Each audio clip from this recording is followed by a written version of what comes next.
Hello guys. जैसा कि आप सब लोग जानते हैं कि पिछला जो हमारा लेक्चर था वो राइट अगेंस्ट एक्सप्लॉइटेशन के ऊपर था और आर्टिकल 23 के बारे में हमने ऑलरेडी डिस्कस हम पिछले लेक्चर में कर चुके हैं। So guys, today we are going to discuss about the article 24 of the Indian constitution. दोस्तों, आर्टिकल जो 24 है ये हमें कुछ प्रोहिबिशंस के बारे में बताता है। ठीक है, what kinds of the prohibition or there are the certain limitation or condition which imposed over the establishment I mean to say establishment means a industry, means a mining, means a factory.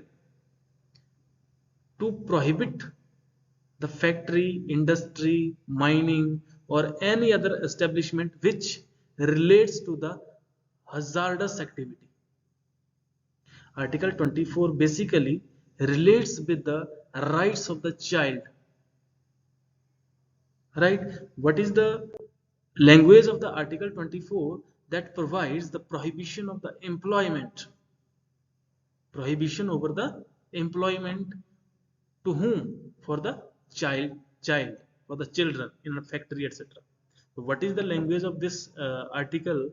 Article 24, that no child below the age of 14 years shall be employed to work in any factory or mine or engaged in any other hazardous employment.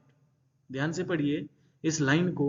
what it says that कोई भी बच्चा, no child, ठीक है, कोई भी child जिसकी उम्र 14 साल से कम है वह फैक्ट्री, इंडस्ट्री, माइंस और engaged in any other hazardous employment, मतलब फैक्ट्री और माइंस के अलावा कुछ ऐसे एस्टेब्लिशमेंट हैं जो हजार्डस एम्प्लॉयमेंट को डिफाइन करते हैं, जहां पे हजार्डस एक्टिविटी होती है वहां पे बच्चों को एम्प्लॉयमेंट करने से रोकता है, या जो ओनर हैं उनके ऊपर प्रोहिबिशन है। Owner of the establishment, employer, who is the owner, that is the employer, to prohibit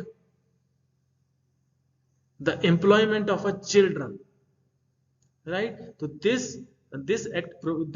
article provides the prohibition over the employment of the children who engaged with the hazardous activity, कि किसी भी बच्चे को किसी factory में, industry में और any other engaged hazardous employment में काम करने की मनाही देता है।